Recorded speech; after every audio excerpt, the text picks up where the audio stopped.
listen to the will of those who will not speak. And if the tools are not willing, they will be. Is Cronos the New Dawn the sleeper hit of 2025? That's the question that we hope to answer in this video. We'll share a gameplay review and take a look at the story in detail later in the video after giving a spoiler warning. I'm Nemo. And I'm the Bear, and this is Cronos the New Dawn.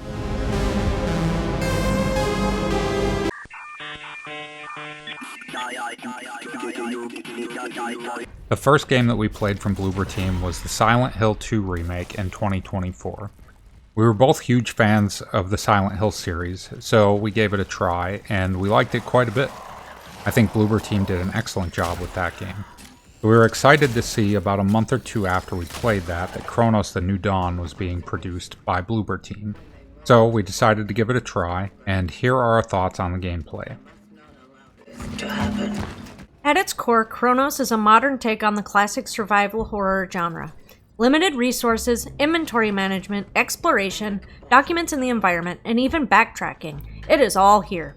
Where Cronos exceeds its predecessors is gameplay, graphics, and sound design. One mechanic that is missing, however, is a map. But I can't say that I miss it most of the time, since the game was designed without one in mind. The controls are tight and responsive. The Traveler is a bit stiff, but movement is still fluid, and the lack of mobility is a result of their environmental shell. There are basically three types of play in the gameplay loop. 1. Exploration, where the player navigates an area to find key items and supplies while engaging in light combat. Keep an eye out and ear open for documents, audio logs, and cats, as the cats will always give rare items and currency for the shops during exploration. 2. Wave fights. I consider these to be mini boss fights where the player is typically blocked in to an area with a large orphan along with a bunch of several small orphans. Orphans are the infected enemies in this game. 3. Boss fights. These are special encounters with a single powerful enemy that usually come at the end of exploring a location. Resources are scarce. Supplies are indeed scarce and inventory spaces as well. The player starts with 6 inventory slots. Once the bolt cutters are acquired, you will have 5 inventory slots if you choose to carry them, which I highly recommend. The bolt cutters are used to open optional areas much like the lockpick in Resident Evil, according to my husband. Inventory capacity can be increased with a resource called cores, but as new weapons and ammo types are collected, the inventory space remains highly valuable even with the max number of slots. Handgun, shotgun, rifle, and arbalist ammo only stacks to 15, 5, 30, and 1 rounds respectively. Carry more than that, and you use another inventory slot. Not that you will have enough to fill a stack of ammo most of the time. While the resources are scarce, I feel that the developers balanced the resources near perfectly. During my playtime, I almost always had just a few more rounds than I needed to deal with the next group of enemies. The game achieves a perfect balance in a way where the player will enter combat with just a few more bullets than needed to complete the encounter. If you run out of ammo, the small amount of crafting materials that you find will fill the gap to get just enough ammo to finish the encounter. A handful of bullets or resources can be purchased at the store if you run out of supplies completely. The same rules apply for health items. Most of the weapons have a charge mechanic. Their shots can be charged by holding the trigger for a second or two to deal more damage. Charged shots deal more damage and have a greater chance to stagger opponents. If the mechanic is ignored, you will inevitably find your weapons out of ammo. All of the weapons can also be improved at the cost of energy, the game's main currency. Power, magazine size, stability, fire rate, and charge time reduction can all be improved at the cost of energy. Once an enemy is defeated in combat, any other enemy can merge with the fallen to increase their power and add armor to themselves. The player can stop this by dealing enough damage during the merge process or immediately by using torch fuel, of which the player can carry only 1 use of initially, but this can be upgraded to 2 later. Torch fuel is, in my opinion, best saved as a get-out-of-one-hit free card, as it immediately stops an orphan's attack and stuns them briefly. Not every attack from the player, even a charged handgun attack, will stagger enemies. It is common for the player to deal a charged pistol shot and immediately take a hit from an enemy. The merge mechanic for the enemies imposes frantic combat pacing. 1 second you are running away from the enemy, the next you are charging back in because they are merging with the fallen. The graphics and atmosphere in this game are breathtaking, to say the least. Beautiful vistas of urban apocalyptic decay are a sight to behold. The sound design in Cronos is top-notch as it mixes classic 80s movie synth music with light electric melodies. The weapon sound effects pack a real punch and the ambient sound effects are haunting. 2 great examples of the game's music-building atmosphere can be observed early in the game. Number 1. The opening shot of the city when the traveler ascends the stairs to the street.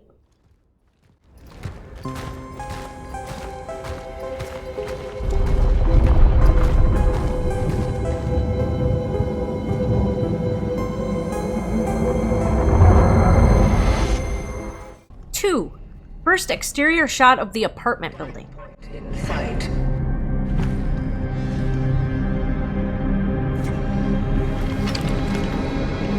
The building is heavily affected by the anomaly. And just listen to these ambient sound effects when exploring. It is like the walls are alive.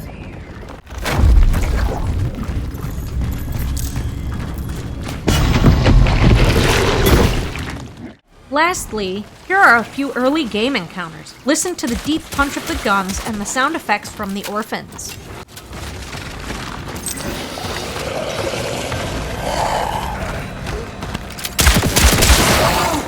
In conclusion, the atmosphere in Cronos is very immersive. The music, graphics, sound design, art style, and story combined to pull the player into a unique post-apocalyptic Eastern European wasteland, the dilapidated ruins of which have long since been occupied and inhabited by the orphans. The game is not super scary, but it does get a jump scare in here and there, and the environments create a sense of unease and tension. The next section will include story spoilers, so please skip ahead if you want to avoid them. Operating unit signal loss detected. The story in Cronos: The New Dawn has a lot of plot holes, which is by design because the Earth has been destroyed and the collective efforts have been sabotaged long before our traveler ND3576 arrives. What we can say for certain is that the collective sends agents known as Pathfinders. They open rifts in time and space. This allows their agents, known as travelers, to enter the rifts, moving backwards in time, hence the name of the game, Cronos, after the Greek god of time. The travelers are sent to extract people that they deem to be important, and to upload them into the collective. Lazarus Protocol engaged. Lazarus Protocol engaged. This is the first line of dialogue spoken in the game. This is a reference to Lazarus, a character in the Christian Bible, that is resurrected 4 days after death by Jesus. Our traveler even steps into the world for the first time out of a machine called a sarcophagus. The implication of the terms used here signals that travelers are somehow brought back to life or resurrected upon death.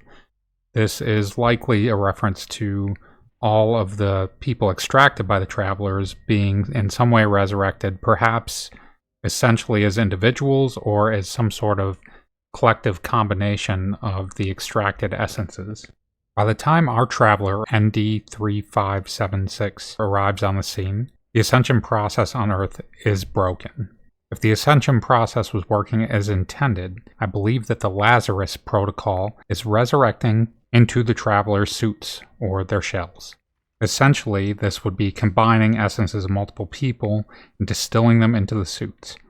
With that in mind, the shells, the suits worn by the collective, are filled with the collective knowledge of at least some of the extracted individuals. At least that is how I understand the process to work anyway. It's not clearly explained in the game. Given your significance, your extraction has been ordered. The motivation and nature of the collective is left up to interpretation. My hypothesis is that they seem to be a mix of biological and mechanical creatures, similar to a cyborg. This would explain how a collective essence is uploaded to the shells, and it would explain why the collective agents still need life support systems. The story told in Cronos, however, is that of an individual, or individuals, rather than the collective itself. This is Dr. Weronika Kamiński. Warden! While the Orphans, Outbreak, Collective, and the apocalyptic city of New Dawn are backdrops for the story of Cronos, they are not the main focus. As the game progresses, we find that the other member of the Collective, or former member of the Collective, the Warden, and a human named Veronica are the main focus of the story. The Warden was at one time a traveler, just like the player character. At some point, he was given a new target to extract, Veronica, but before that he grew attached to her, so he refused to extract her. It seems that extraction must kill the target. We're never shown this in gameplay, but it seems to be hinted at. So at the point that he was given Veronica as his next target, he started to work with humanity and abandoned the Collective. Since there is usually only one traveler in operation at a time, at least on Earth it seems, the Warden thought that no others would be sent. Eventually a new traveler was sent, however, and the Warden went rogue. He was killing travelers as they would be dropped into the world. By the time we arrive at the terminal for the first time to upload an essence, we find that it is broken, sabotaged by the Warden. The sarcophagus, on the other hand, where we spawned into the world, seems to have broken down due to the amount of time that has passed.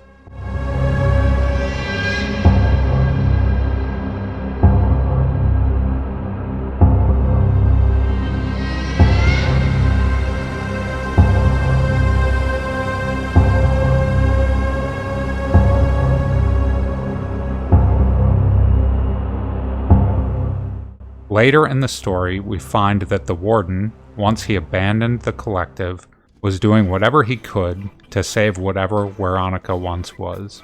She did get infected at one point, and he has butchered what remains of her, and hooked her up to machines to try and keep her infected form alive. What are those? We also find out that the Warden was killing all of the travelers sent after him, and scrapping them for parts to keep his suit running. Were you hiding this from me? Then he was attempting to upload her essence into one of the shells. It is at this point in the story that we learn the traveler we have been playing as is Veronica's essence. I am... you. Welcome back, Pathfinder. The Warden was attempting to resurrect her, but she never came out quite right. And we learn that the Warden was attempting to use the memories of other humans to fill in gaps and make her more like she was as a human. At the end of the first playthrough, the player can either kill the Warden or allow him to live, knowing that he will keep up his experiments. A past, living, healthy version of Veronica begs the player to let him live. Stop! Please! If you do let him live, you get to see the moment where Veronica gets infected, and what comes next is the Warden restraining her as a husk in his workshop. If the game is completed in New Game Plus mode, an additional ending is unlocked, Welcome, Veronica. where the Traveler can convince the Warden to give up. After that, Veronica comes with the Traveler and appears to be resurrected as a Traveler. It's not shown in detail, but that's what's implied. What are the orphans and where did they come from? This question is left open in the game, but I have a few ideas. Early in the game, we can find a memo that suggests the orphans may have come from a borehole that was being dug, although there is not a lot of evidence to back this up. We do know that the infection started in the steelworks under the furnace, but we don't know exactly what started it. Did the travelers perhaps bring the infection with them accidentally or on purpose? Perhaps the infection hitched a ride on the Warden or one of the other travelers, or the humans ran some sort of experiments on one of the travelers or the Warden, and this is how the biological material reacted with the humans. After all, the infection seems to be a biological mirror of the process the Collective uses to extract essence. However, the Collective technology seems to maintain essence in a digital form, where the infection seems to form a collective consciousness in a biological form. Another question left open about the infection that caused the orphans is we do not know if the travelers arrived before or after the outbreak started. We know that both things happened around the same time. Were the travelers sent to collect exceptional human minds before the outbreak, Or did they know the outbreak was coming since they can traverse time, and they noticed that this happened to humanity and eventually came back to extract key humans? I suppose we are never really meant to uncover the cause or truth about the orphans and the outbreak. In a sense, they are much more creepy in a Lovecraftian fear of the unknown sense. From the time you step out of the sarcophagus, it is crystal clear that something has gone horribly wrong on Earth. Once the first enemy appears, it's then clear that there are real monsters inhabiting New Dawn. It's not until the end of the first dive point, however, that the player might begin to question if they are also playing as a monster.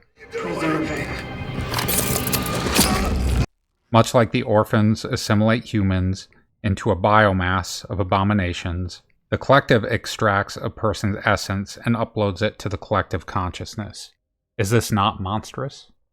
Unlike other survival horror games, Cronos puts you in the shoes of a protagonist that is attempting to fulfill goals of an organization that could be considered morally questionable. Without a second thought, the collective tracks its targets and extracts them.